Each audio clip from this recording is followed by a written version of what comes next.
What is time? What is it really? Where does it begin and where does it end? Did time exist before the Big Bang when we began to unravel the secrets of the universe? Or is it infinite? Will time continue to exist when our solar system reaches the end of its life, when we are no more?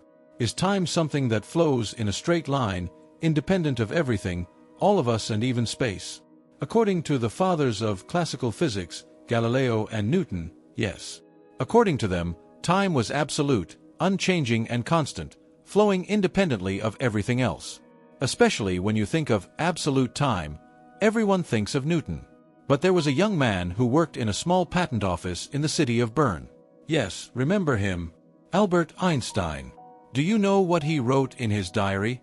Newton, I'm so sorry.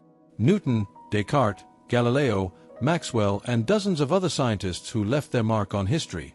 He was sort of challenging them all with this sentence. Gentlemen, I'm sorry, but it's not like that, he was saying. This rebellious young man, Albert Einstein, was taking the first steps towards a revolution that would shake the world to its core. To understand what time is, we need to go back in time. We need to go back to where it all began. But don't worry, we won't go back to Greek mythology or the philosophers of antiquity. This is a topic that Aristotle and Copernicus pondered. Maybe we will discuss it another time. But we need to go back to the 17th century, when the phenomenon of time was first studied scientifically. What a century, right? Galileo, Newton, Barrow, Descartes. We are talking about an age of enlightenment. And Galileo Galilei was the first to start studying time for humanity. With Isaac Barrow and Isaac Newton, the concept of time was almost finalized and accepted for centuries. According to all these scientists, time was absolute and universal. Time defined in this way is also called Newtonian time. This absolute time was the same for everyone, moving at a constant speed at every point in the universe, measurable but imperceptible.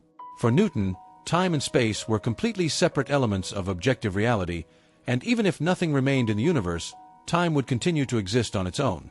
What did Shakespeare say? The world is a stage for a play, and for Newton, time was the only constant on this stage. Even when he was explaining the laws of gravity and motion, which changed the world radically, time was the one thing he did not touch, the one thing he accepted as constant. But there was a problem Newton could not solve in his lifetime. This problem was something that was seen as an act of God, something that was impossible for us to perceive. It was hidden in the orbit of the planet Mercury in our solar system. Newton's laws could calculate everything from the fall of an apple to the orbit of the Earth, but Mercury could not follow these calculations. There was a constant deviation in its orbit. This must be the work of God, Newton said. To explain this deviation, some scientists thought of an invisible planet called Walken. But there was no such planet, only the deviation in Mercury's orbit, and this deviation could not be explained. As long as time was constant, there would be no explanation. Now, I'm going to ask you something. I know it's difficult, but I want you to forget everything you know about time. Forget how time passes, that it flows in a straight line, that we live in a line between birth and death, that time is the same for everyone. Forget that everyone lives in the same time, regardless of where and how you live.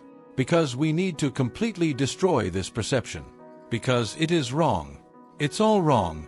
Wilhelm Leibniz said it first. According to him, there were events that happened before, after, or simultaneously with each other. Time was just the way we organize these relationships in our minds. Then Immanuel Kant joined in. For Kant, time was not something that existed spontaneously. It was just the way our minds organized the experiences we had. Kant argued that time does not exist outside and independent of us. But Albert Einstein would put an end to all these debates. In 1905, in what is known as the miraculous year of physics in Einstein, he published 4 incredible papers. One of them was the special theory of relativity. Then, working for more than 10 years, he published the general theory of relativity in 1915 and etched his name in history. So what does this mean? A person who can travel at close to the speed of light lives in a much slower period of time than a person on Earth. For example, a year may have passed for an astronaut traveling at close to the speed of light, while years or even centuries may have passed on Earth. This phenomenon is known as the twin paradox. Imagine 2 twin brothers. One remains on Earth, while the other travels into space at close to the speed of light. When they return, the twin brother in space is still young, while the one who stayed on Earth may be very old or dead. These theories not only push the boundaries of science, but also expand the perceptual capacity of the human mind. The relativity of time shows that everything in the universe is interconnected and nothing is absolute. Time and space are like two dimensions woven into the fabric of the universe. These two dimensions connect all events and beings in the universe. However, this connection is not absolute and independent of us, but varies according to the position, speed, and gravity of the observer. As a result, knowing that time is relative helps us understand the complexity and magnitude of the universe. While time is one of the most fundamental concepts in all of our lives, it is not as simple as we think. Time is a tool that helps us understand events and entities in the universe, but this tool is relative, not absolute.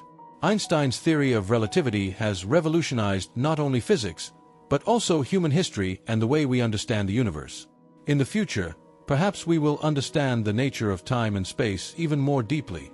Perhaps one day, time travel will be possible, or we will have new and deeper insights into the beginning of the universe. But for now, knowing that time is relative reminds us how complex and fascinating the universe is. The theory of relativity is a great triumph not only of science but also of humanity, because it has allowed us to discover the true nature of the universe beyond our limited perceptions. Today, we embarked on another journey into the magical world of science. Remember, every discovery raises new questions, and science has no end. We will continue to be curious, learn, and explore the secrets of the universe together. See you in the next video. Stay curious with science.